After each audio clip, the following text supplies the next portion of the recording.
our next guest today is Chief Jim Smith with the Springfield City Police. Welcome, Jim. Good to be Chief. here. Thank you. Thank you. Thanks for having me.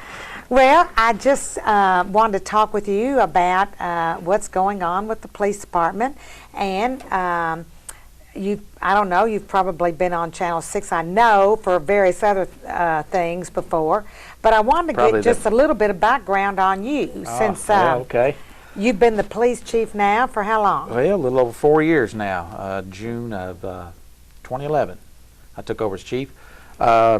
Just a little brief history. I was raised in Marion County, grew up in Calvary. I graduated from Marion County High School in 1982. That tells you how old I am. I'm a half a century old.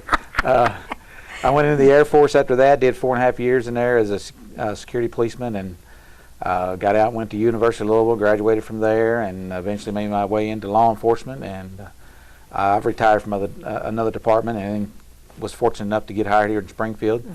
I was on the drug task force with the Kentucky State Police the first 4.5 years I was here as a Springfield police officer, which was a very interesting tour of duty, so to speak.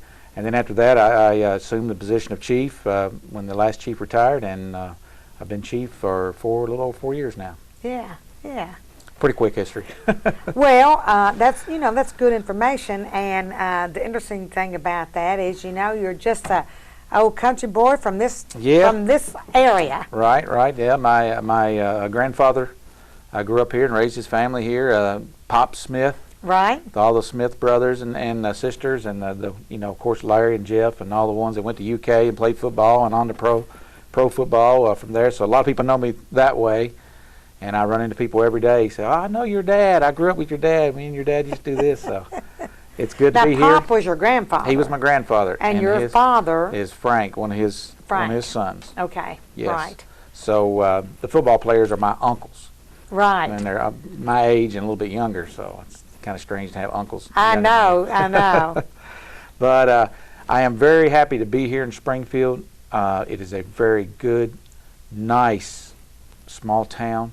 It is quintessential small town America to me. I tell people every day they don't know how good they have it here. And I've lived in, this is my third police department that I've been in. You were in Bullock County, or yes, Mount Washington. Washington. I retired from there. So I've seen a few different things here and there, and experienced smaller government, smaller cities, smaller police departments in several different venues, and I can tell you Springfield is as good as, or better than all of them. Yeah. This is a great little city. I tell people that every day, like I say, and they don't know how good they have it. Do we have problems? Yes. Does every town have problems? Yes. I speak mainly towards drugs, and that's permeated throughout all of America.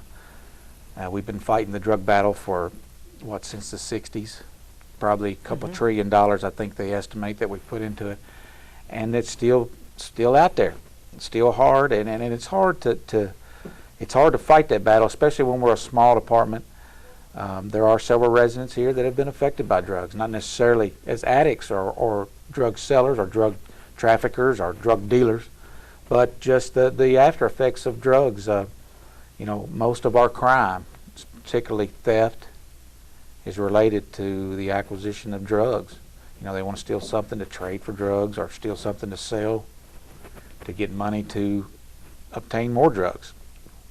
Is it a big problem? That's probably the biggest part of our thefts, wouldn't you say? Yes, I would say 85 to 90% of our crime locally is attributed to the drug trade. Yeah. And it's unfortunate, but that's not to say Springfield is bad. That's the same in every little town. My experience on the drug task force with KSP, we had several officers assigned from local agencies. We had one from the Lebanon Police Department, one from Casey County, one from Shelby County, one from Anderson County. So we all worked together. So we all saw the same things in every little town and every little community. And of course, with KSP, we were trying to fight it as best we could. So we don't have the corner market on it by any stretch of the means. But it's here, and it does affect people. Yes, in numerous ways. And a lot of my not calls, only through our crime, right, but also how it affects families, because there are not many families that haven't been affected by it in one way or another. Right. either through, you know, an addicted child, Yes. an addicted husband, wife. I mean, it's really a huge problem. Yes, it is. And all of America is grappling Right, with it. right. And they're struggling. You know, we struggle every day on how to deal with it, how to get our hands around it. It's hard to do. Even with our economic development, you know, Yes. I've talked with employers before, you know, that affects the workforce. I Right. mean, you can't get employees Right. because they test positive for yes. drugs. I can't tell you how many times I've heard local, not necessarily local leaders, but leaders, industry leaders say, as long as we can get them to pass the drug test, Right. you know, that's a problem. And it's all of society. It's not just Springfield's problem. You know, I'm trying not to, I don't want to emphasize that because this is a Right. great town. Right. Believe me, I've been in several towns, and this is a great town, and Yeah. I love being here. Yeah. But you know, Well, it's a all national, of international all problem. of America is trying Yeah. is trying to grapple with that. Right. And the best thing I can tell you to do is to be involved with your child's life. You know, stay with them, monitor what they're doing. Don't be their friend, be their parent. You know, put some limits and discipline on them at an early age, young age, and keep tabs on them. Get on their computers and see who they're talking to, see what they're doing. You know, that could open up into a lot of things as far as social media. But be involved in their lives, and that'll be, you know, because I've seen in my time here, I've seen little children and grow up to be drug dealers, and I've tried to work with some of them and say, hey, you know, let's do this, let's do that, let's do this, and you know, I even tried to work with one, try to get them to go into the Army or to the military. You know, get away from this culture. Give yourself a chance. And you know, we try to when we can. We're not always successful, but you know, I just encourage you to, you know, to keep tabs on your children, maintain Some good of these family. programs are good Yeah. that you have, and you go into the school and do. Yes, when I took over, we increased our presence in the schools. We've given, I don't know how many talks. We've given all kinds of talks on different, you know, a lot of drug and weapons type issues and information. A lot of drugs. And we are currently going to have an officer trained for the DARE program. We got another class coming up in Kentucky that trains the officers, put on by Kentucky State Police. And that's coming up shortly, so I will have an officer in that, and hopefully we'll be able to get the DARE program. They have it, but they have to kind of contract with another police agency to bring them in. It costs money, and I would like to have an officer here in Springfield to take up that role, which we will. So we're working on that end of it. We are trying to, you know, we have a problem speaking of drugs and criminal enforcement. I mean, drug enforcement activities in the realm of a small police department, small community with limited funds. It's hard for us to, you know, take down drug dealers because you got to develop, you know, of course we're governed by Constitution and laws and rules of search and seizure, and we have to follow, you know, a myriad of procedures. So, you know, a lot of times it's mainly big drug dealers are taken down by having informants and stuff. You know, people that come in and give you information and, you know, make buys for you, stuff like that. That's a dangerous thing to do, and it takes a whole task force to really manage that properly.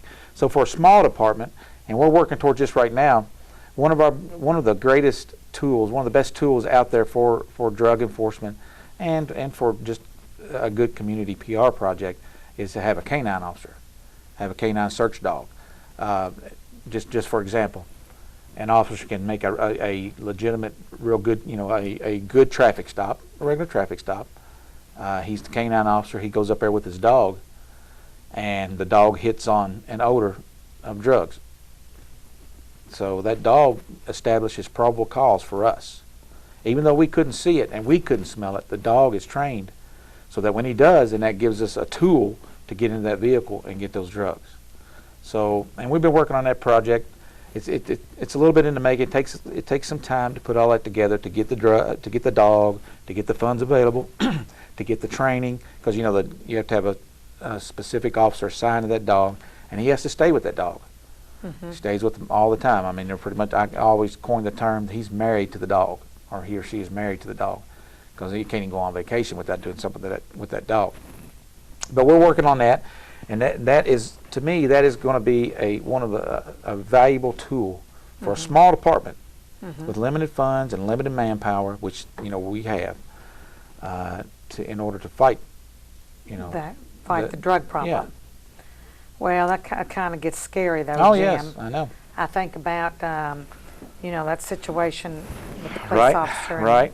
I mean, it's Bardstown job. Police officers, a police job is, especially nowadays, is it's pretty scary. is scary, and not necessarily so much as the police aspect of it, but just the citizen backlash or the interpreted backlash of some of our actions, or the misinterpretation of some of our actions. And and that leads me to another point. You hear about these little things right here. Oh, is And that the? this is a body cam. Okay. It's an audio video recorder, and our officers, it hasn't been out in the news much, but you see it all over Oh, national gosh, news, local news. Right. You're seeing all these departments start to look into experimenting with and implementing body cams. I think a local police department come online today was issuing them out.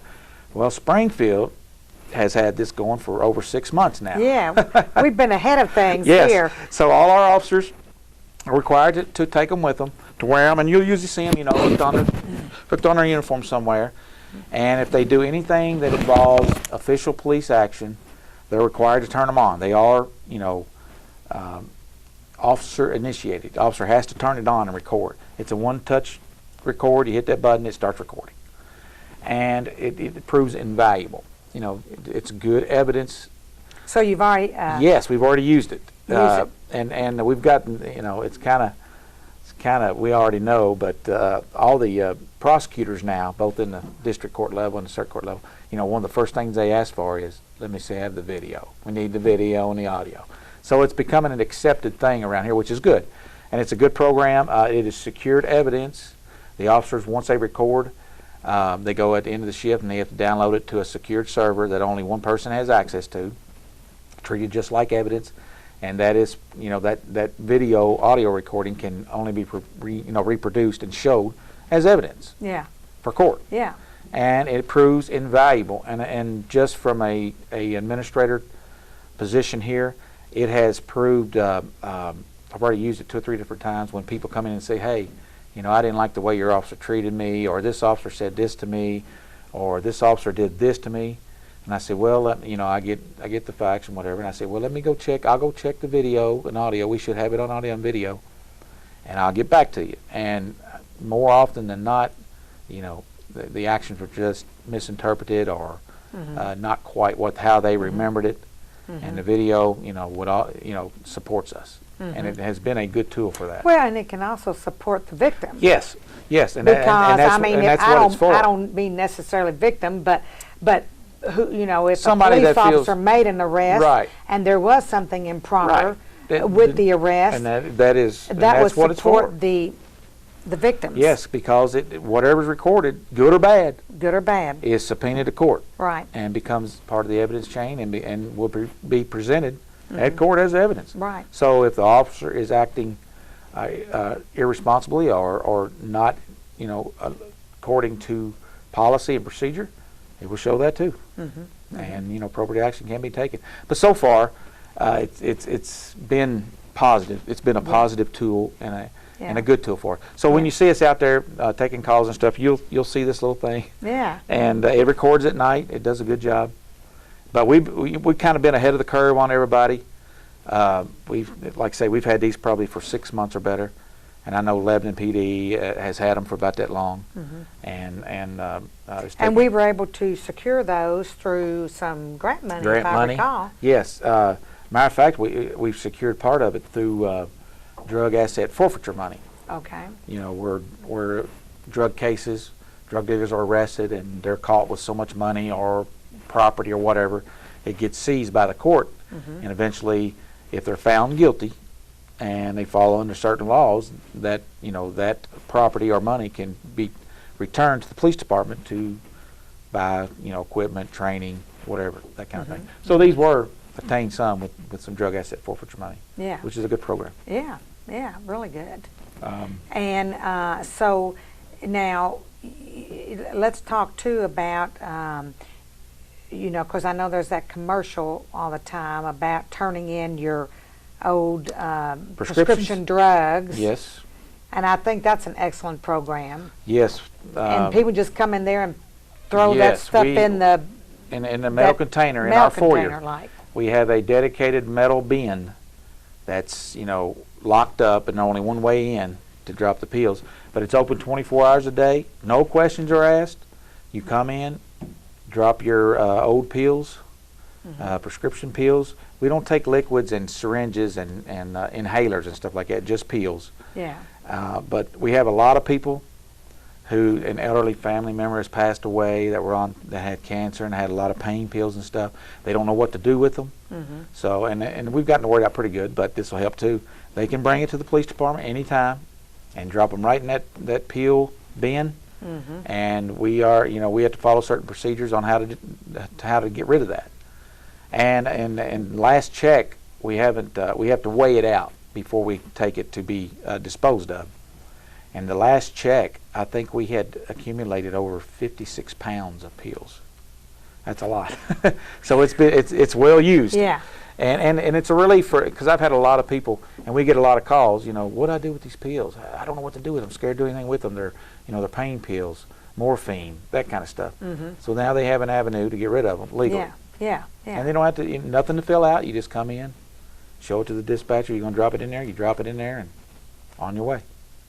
Well, and that's good because I know that and it's not good to put them in the water system. Yeah, not to flush them down the Right. toilet. It's not good Right. to. They are a controlled substance. Yeah.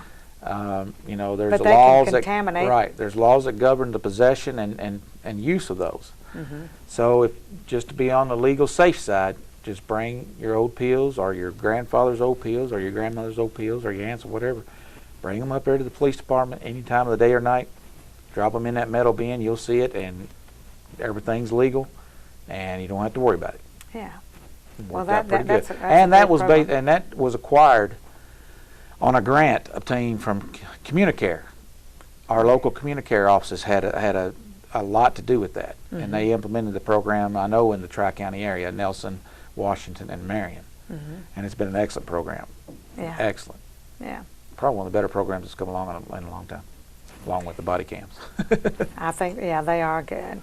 So what other things are going on with the, I know you all the time, well, you've got a new officer. Got a new officer. We hired him. He wanted to come to back to small town policing again from the Lexington Division of Police, Officer Joe Templeman, and we're glad to have him. He's already certified and already been through the academy and got 6 years experience. So he brings a lot of, and he was on a fugitive task force up there, so he knows a lot about gangs and drug activities and things like that. So that'll help us out in that area. Are we having trouble with, No, I not know necessarily. Nelson has problems with gangs. Do Not necessarily Washington County? gang activity. I don't know of any specific legitimate named gang. I mean, there's all kinds of rumors and things that go around, but nothing that we've been able to prove in court or anything. Usually consists of the drug dealers, element around here. A lot of times they hang together, but nothing major as far as organized criminal gang activity. There are laws against that too. We just had an officer give a talk down at the Extension Office, the Washington County Extension Office Co-op, about internet safety, social media. We have several calls concerning, my daughter has done this, or we found out that my son was talking to somebody in, I don't know, California or New York, or my underage daughter was talking to this person over here and we didn't know it. Internet, social media crimes has really been on the forefront and has been rising over the last several years, of course, with all the, everybody today is on the internet, social media. Right. And there's a lot of, misinformation out there. There's a lot of predators, sexual predators. They pose as young people to get somebody's attention, maybe try to meet them. We see it all the time. You see it on these shows where they set these people up. And right now, the Springfield Police Department does have a Facebook page, Springfield KY Police Department. You can go to it, and we have currently, it's our top thing, we have currently a video posted of a 25-year-old male with kids' parents' permission, luring them out of the house by pretending to be a 15-year-old person on the internet, and contacting these 12 and 13 and 14-year-old girls and convincing them to have them come out of the house and meet them. Now, he does this with the parents' permission, and they're there to greet them, to get the kid when they show up. So it's a very eye-opening video that you need to go to our Facebook page and watch. Springfield, And Kentucky. Yes, Springfield KY Police Department. Police Department. Facebook, and you'll see it. You just click on it. It's about 6 minutes long, but it goes back to, again, to being involved in your child's life. Being responsible and knowing what your child is doing. You don't have to be super nosy or pry, but there's ways you can get on there and look and see what your child is doing. Who are they talking to? And a lot of these kids were waiting till their parents were out of town or gone to sleep or going out to party, or going out on a date or something. And that's when they snuck out to meet this supposedly 15-year-old boy. So it's something, and it happens here. So how do, like if a parent is concerned about something like that and thinks that this person that their child is talking with on the internet is Not legitimate. What can they do? I mean, what can the police department? Well, we can. There's things we can do. First thing is bring it to our attention, and we'll start an investigation. And these providers of these social internet sites can, through subpoena and stuff like that, can provide information that we can get, and So we can see. Yeah, okay. and we can start that way.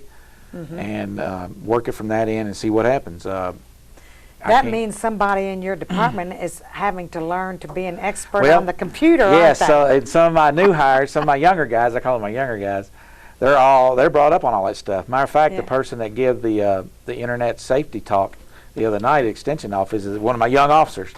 And, Okay. and he's just well versed in all of it. Yeah. I mean, he didn't have to learn it because he grew up in it, and that's what he does. Yeah. And he was very good. I had a lot of people tell me they loved his class, and basically just got up there and talked about all the stuff that he knows about just from experience. And we've had 2 or 3 cases, and we were able to take them down there and show them. Say, hey, look, this guy was saying this on social media, and this guy was posting this, and this person was posting this. So we've got examples that we've used, and we've had a couple, I don't have to mention any names, but we've had a couple runaways here lately that I was just going to say, we've little- had that runaways. are young girls, and they run off to a boy through the internet using social media, and pretty much that's how we tracked them down, was us utilizing social media as well. I mean, we use it as a tool. We can get on there and bring up suspected drug dealers, and we can see who they're hanging out with, and look at their pictures. Them using supposed gang signs and money flashing and stuff like that. We do use it as a tool ourselves. And like I say, the last 2 runaways that we get, we were successful in finding them, and we did use social media, Facebook, Instagram, Snapchat, whatever, to You're quite familiar. well, I hear them all the time. I hear all the terms, and we utilize it to our benefit. I mean, it's a tool for us too. Yeah. Yeah. And we can, but if anybody has anything like that they suspect, come to us, and I'll hook you up with one of my younger officers who know a lot about it, and they can sit down and talk to you and see what's going on, give you some tips, advice, and help navigate you through that stuff, because it's hard to do. Yeah. For an old person like me, I had to relearn it all. Well, and they're coming up with something new all the time. Yes, about every 6 months something's changed. And I guess I worry too on that, and with that regard, about slave trade. Yes. I mean, human trafficking. They've come up with new laws now that's been implemented in the last couple of years regarding human trafficking activity. And you think slaves in this day and time, but a lot of foreign countries will grab young girls, young guys, and force them to do things that they wouldn't normally do. And it happens. Or lure them on the computer as well with that. And it happens here in Louisville. I've seen cases in Louisville. I've seen. Gosh, I think there was a case right in Bardstown. Yes, there's a case in Bardstown, and it may incorporate things that you're not thinking would represent that. A lot of it's prostitution. They use things like Craigslist and Backpage I don't know if you've ever heard of Backpage. I don't think I have. Yeah, it's out there, and there's adult sites on there that you go to, and it's kind of like, shopping at a convenience store. And a lot of those people on there are probably, forced to do this by nefarious means. Mm-hmm. I mean, you wouldn't I think. guess that has to do with child pornography. Child pornography, And- prostitution, And so all of those kidnapping. things. Gosh, every day you're seeing Yes, yes. I mean, I talk about all this scary stuff. This is still good, quaint little Springfield. Yeah. But it does But happen. I mean, it's And right. it's out there. Sometimes it's right amongst you, and you don't even just know. And just what we're talking about. The internet has made it Mm-hmm. more readily accessible, Mm-hmm. Right. highly accessible. Yeah. All you do is get down, click a few things at the mouse, and there you are. Well, I had a conversation with some parents the other day about when we raise our children and raising children now, and you can't let your children, ours would stay outside all day and play until dark, and they'd be all over the neighborhood. Right. And we talked about that, you can't hardly do that now. Right. Because you need to know where your child is Right, at that's times, because, people just, Right. That's what I was saying earlier. Be responsible. Be involved in Yeah. your child's life, yeah. because that'll be the greatest help to us and the greatest help to the nation. Be involved in your child's life. Yeah. Discipline. There's, speaking of that, crime. If we get a lot of calls of people calling that observed a crime that happened a week ago. If I could get one message out there, people are scared to get involved a lot of times because they're afraid they'll get dragged into court and they'll get called a rat and they'll be ratted out, and they're afraid that they are legitimately afraid of retaliation. And I've seen it happen, especially in the drug world. When I was doing the drug task force, I've seen informants get beat up and all kinds of stuff. Make you not want to be an informant. I can't blame them. I wouldn't want to do it either. Yeah. It's scary. And people, I would just say that if you see a crime or you think you see something suspicious, call us right then. Yeah. Don't wait 2 or 3 days later because it's done gone and there's not anything we can do about it. Call us right then. You will not bother us. And you can call anonymously. You can remain anonymous and just say, hey, I see somebody looks like they're breaking into a car around this address on wherever. Well, we've had a lot of that Yes, lately. I mean just And if people are seeing would this go stuff. ahead and report it, I am maybe convinced that there's probably no crime like that, like property crime or something like that happens that somebody somewhere doesn't know something about it. yeah. Whether they witness it or hear some talk or whatever they hear, if they would report that information to us anonymously, that would at least give us a clue as to what's going on, give us that much closer. You don't have to know for sure that Right. something's going on. If you just suspect it, yes. If you see something if that I kinda, see in my neighborhood somebody walking up and down the street, Right. I mean, that seems, just out of place, out of place, out of the ordinary. yeah. Go ahead and call us. Yeah. You're not bothering us, and we can go ahead and check it. And if everything's great, hey, Right. everything's great. Right. No problem. But if not, Well, we we'll have stop had a it. lot. We have had a lot of people, breaking in, taking things out of people's yes, a lot of that goes back. garages, out of their cars. Just what we talked about earlier. A lot of that goes back to the drug trade. That's Getting- right. Getting money for drugs or whatever. And something like people that. should keep their cars locked, I suppose. Yeah, we recommend. Used to in Yeah, Springfield, I you'd know. say, everybody'd say, you don't even have to you don't keep your car locked. Right. I mean, you might keep your keys in your car. You got to Now think. you don't do that. Most crooks, most criminals, most thieves are looking for the easy way. They don't want to cause too much attention and draw too much attention to themselves. So as opposed to, do I break out that window or is the door unlocked and I just open it up? What route will they take? Yeah.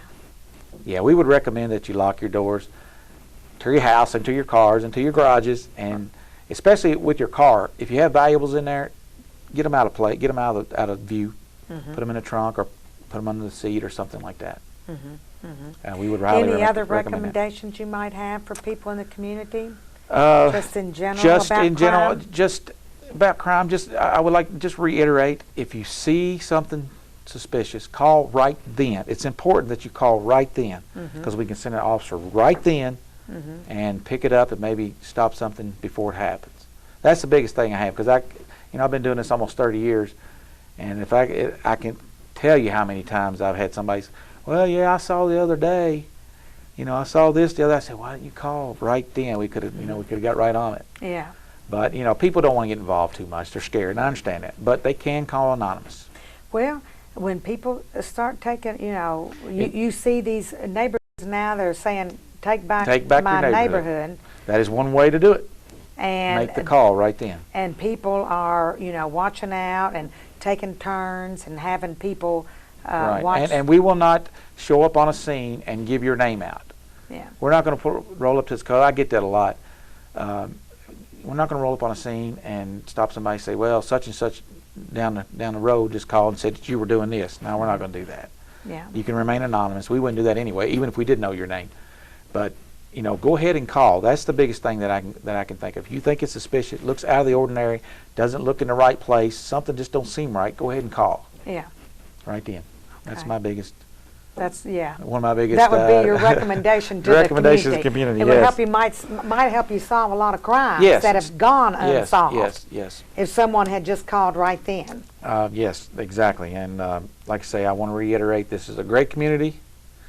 I mean, I've been in several of them, and I've policed in several of them, and I've done the narcotics task force in several of them. This is a great community. They don't know how good they have it here. Yeah. I've said it before, and I will say it again. I agree with you, Chief. And you know, it's like you said, with regard to any of our problems in the community, first report it, but if you see something suspicious or out of the way, but also, like you said, about children getting involved in drugs, maybe that could be prevented if the parent was more involved and was watching out for what their child was involved in. Yeah, stay on them. Yeah, stay involved. Stay involved and with their See child, know what they're doing. Especially with the internet now. Yeah. Internet and drugs. You've got to stay involved in their life and attempt to figure out what they're doing. Yeah. You know? And if someone does suspect that their child is on drugs, or you know, they need to call the police department. But do we have any?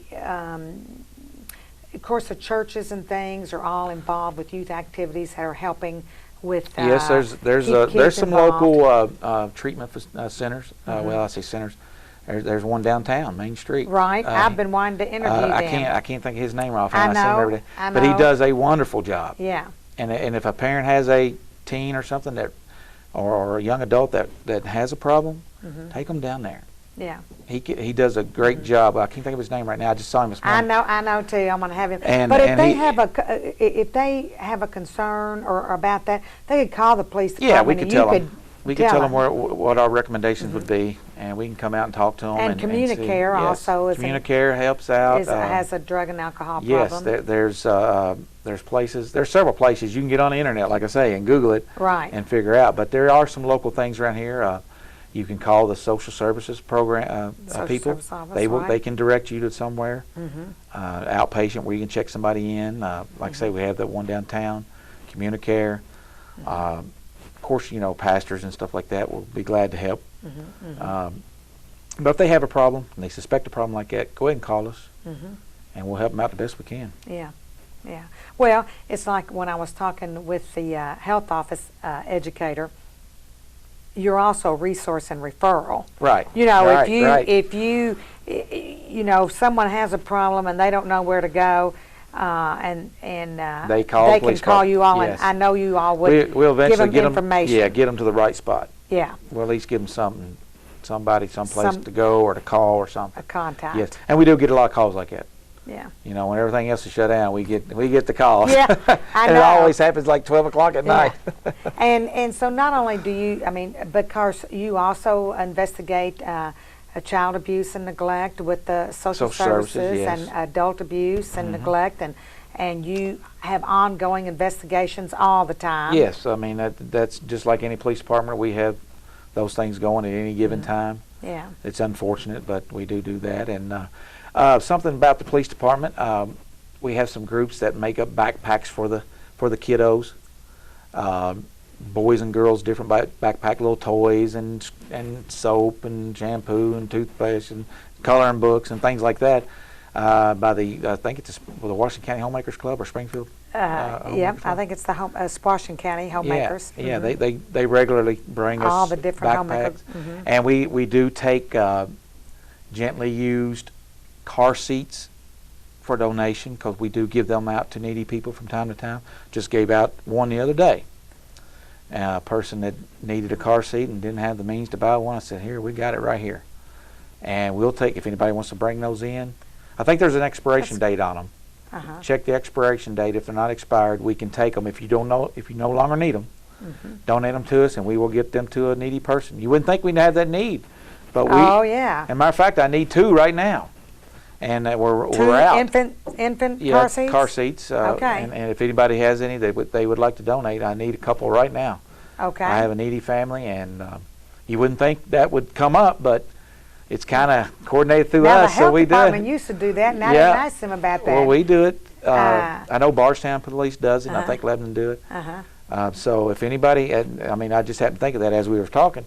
I have a need for 2 right now. Okay. And I looked in the office, and we don't have any right now. Well, so. I hope someone out Maybe there somebody that's will come gonna do through for this us, will yes. come through. And your shop with the COP program? Yeah, we call it Christmas with Kids. Christmas with Kids. Yes, we take donations for that. We usually do a traffic roadblock, a collection at an intersection. We do very well. The community is very generous with that. And we're usually able to give Christmas to 2 or 3 needy families. We take them out and let them shop, and it's great. It's a great time. The kids love it. And we make lasting friends. We see them throughout the school years, and they always have that connection with us. Yeah. Oh, I remember you. How you doing? And I do that to this day. Yeah. I still see kids that we shop for and bought things for. And I think we went with Communicare last year. Was it Communicare or I can't remember? Community Action. Community Action with Lebanon and here, and had the gloves and scarves and hat collection, and that was an overwhelming success. They filled up a room like this size with all kinds of stuff. And so and it you was, help it was distribute great. those yes, and give those me to and the families? dispatchers and everybody. Yeah, we get them out, and was a collection point. If you had some stuff like that for Christmas, they brought them up to the police department. Community Action would come by weekly and pick it up and put it in a central location. So it worked out very well. Yeah. This community will step up and give whenever we've called for it, and we really appreciate that. Yeah. Well, that's really good that, because oftentimes people see the police department as the bad guy. Yeah, we're the one that writes them tickets. Right. Of course, nobody likes a ticket. Right, nobody likes getting a ticket or going to jail, But, we don't try to do that. I mean, sometimes it has to be done, but we generally like to give people warnings. Say, hey, just slow it down a little bit, or make sure you stop. And right. so that's the benefits of being in a small town. And we usually extend that courtesy to all our residents. So. Oh, that's big problem. Speaking for myself, that's good. I would say we all tend to speed probably here and there. Yeah.